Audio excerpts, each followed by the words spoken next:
सुशील कुमार मोदी ये बताएं, क्या विशेष राज्य का दर्जा का मांग उचित है या अनुचित है। आरजेडी के लोग मान लीजिए तरह तरह के अत्याचार कर रहे हैं, उस पर इनकी चुप्पी जो है कहीं ना कहीं देखिए तीनों एक ही थाली के चटबट्टे हैं। कौन कौन? विशेष राज्य का दर्जा तो इस चुनाव में आया ही नहीं। ये जब जब बीजेपी से अलग हटते हैं तब विशेष राज्य का दर्जा का मांग करते हैं। इनकी हिम्मत नहीं थी मोदी के सामने मांगने की, आप ये समझ लीजिए। और ये बीजेपी जो है बिहार को हमेशा से ठगा है और हमेशा से ठगती रही है, और इन्होंने यही ठगने का काम किया कि नीतीश कुमार को अपने साथ मिला के विशेष राज्य का दर्जा का मांग साइड कर दिया। मोदी को बुलाने का काम किया। मोदी को बुलाने का काम आप कर रहे हैं क्योंकि आपकी प्लानिंग बीजेपी को भगाना नहीं, बल्कि बहू को, बेटी को, भाई को, चचा को, चाची को कहाँ टिकट देना है, इसके एडजस्टमेंट में लग रहा है। क्या बेरोजगारी जरूरी है, उद्योग लगाना जरूरी है, या पैकेज लेके सिर्फ घोटाले करने की जरूरी, पुल में पैसा लगाएंगे। इनको बार बार जब ये बीजेपी के साथ होते हैं तो ये भूल जाते हैं। भूलने की बीमारी इनको बहुत है। और आप ये देख लीजिए कि अभी तुरंत बीजेपी से अलग हुए हैं और विशेष राज्य का दर्जा इनका याद आने लगा। हम अभी मौजूद हैं भीम आदमी आज़ाद समाज पार्टी के कार्यालय में। हमारे साथ है डॉक्टर वीरेंद्र भास्कर। उनसे जानेंगे कि जो विशेष राज्य का दर्जा की मांग हो रही है, मुख्यमंत्री कह रहे हैं कि हम तो कब से मांग कर रहे हैं केंद्र सरकार से कि बिहार को विशेष राज्य का दर्जा दिया जाए, पर केंद्र सरकार ही इसको नकार रही है। उनसे जानेंगे कि इनकी क्या राय है इस पर। बताइए सर। 8 बार मुख्यमंत्री बने हैं। इनको बार बार जब ये बीजेपी के साथ होते हैं तो ये भूल जाते हैं। भूलने की बीमारी इनको बहुत है। और आप ये देख लीजिए कि अभी तुरंत बीजेपी से अलग हुए हैं और विशेष राज्य का दर्जा इनका याद आने लगा। मैं पूछना चाहता हूँ, आज से साल भर पहले क्यों नहीं याद आ रहा था, जब ये बीजेपी के साथ जब गठबंधन में थे? नहीं, वो तो कह रहे हैं कि जब हम साथ भी थे तब भी हमने मांग की थी। आप पत्रकार हैं, कभी सोशल मीडिया या मीडिया पे ऐसा देखा कि उन्होंने विशेष राज्य का दर्जा का मांग किया और मोदी ने कहा कि हम नहीं देंगे? इनकी हिम्मत नहीं थी मोदी के सामने मांगने की, आप ये समझ लीजिए। और ये बीजेपी जो है बिहार को हमेशा से ठगा है और हमेशा से ठगती रही है, और इन्होंने यही ठगने का काम किया कि नीतीश कुमार को अपने साथ मिला के विशेष राज्य का दर्जा का मांग साइड कर दिया। और 8 बार मुख्यमंत्री रहने में कम से कम तो 3 से 4 बार ये बीजेपी के साथ रहे हैं। आप समझिए कि केंद्र में ये मंत्री भी रहे हैं, लेकिन आज तक इन्होंने कोई पहल नहीं की विशेष राज्य दर्जा की मांग की। तो ये भुलवाने वाला प्रश्न है, सिर्फ ये लोकप्रियता के ख्याल से और झूठ मूठ केंद्र सरकार से लड़ाई छेड़ने का मामला है।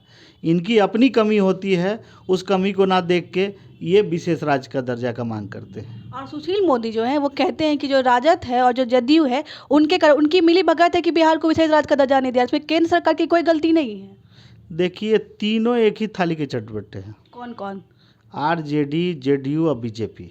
आप समझिए कैसे। राजद कैसे? राजद तो अलग है, कभी भी वो साथ नहीं हुई बीजेपी के। नहीं, बीजेपी के साथ नहीं हुई, आज तो इनके साथ है।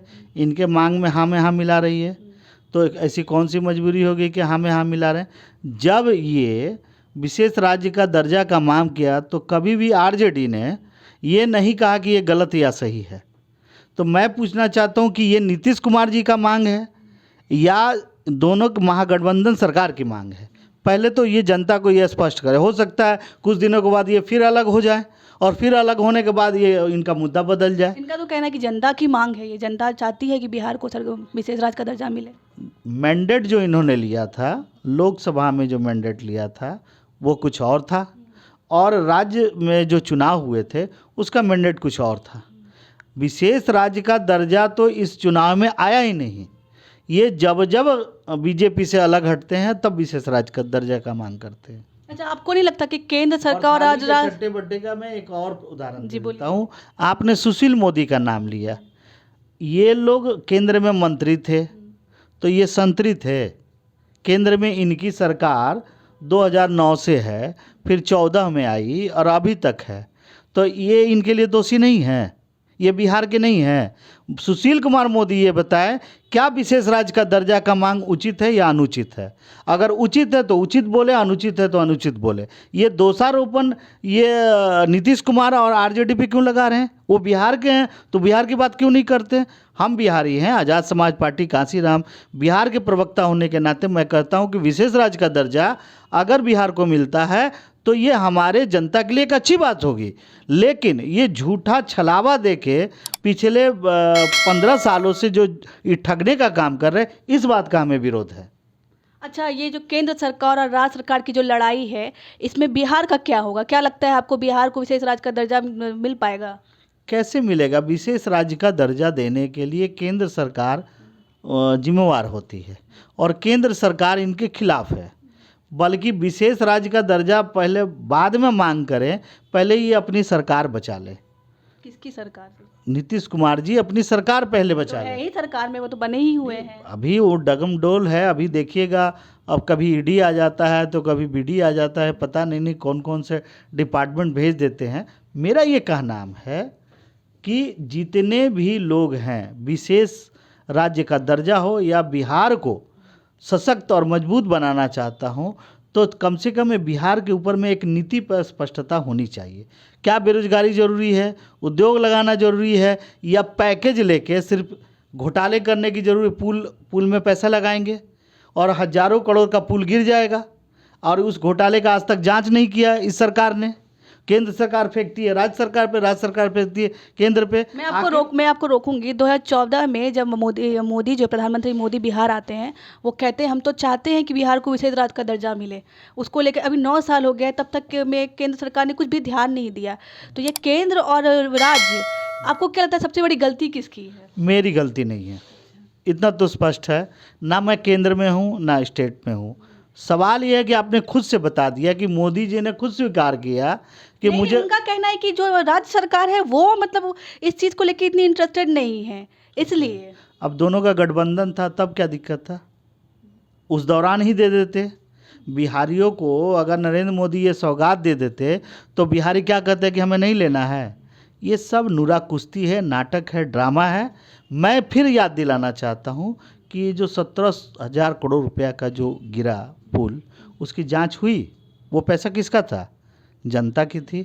तो वो पैसा का रिकवरी कैसे होगा? इस पर कोई बात नहीं करता है। बेरोजगारी पे कोई नहीं बात करता है। आप विशेष राज्य के दर्जे का नाम लेते। इसी नीतीश कुमार से मैं पूछना चाहता हूं कि आपके यहाँ आपके अनुसूचित जाति के भी वोटर हैं। 50,000 केसेस पेंडिंग है एट्रोसिटी एक्ट के तहत। ये एट्रोसिटी एक्ट क्यों बनाया गया था? अनुसूचित जाति अत्याचार निवारण कानून के तहत उन्हें प्रोटेक्शन देने के लिए।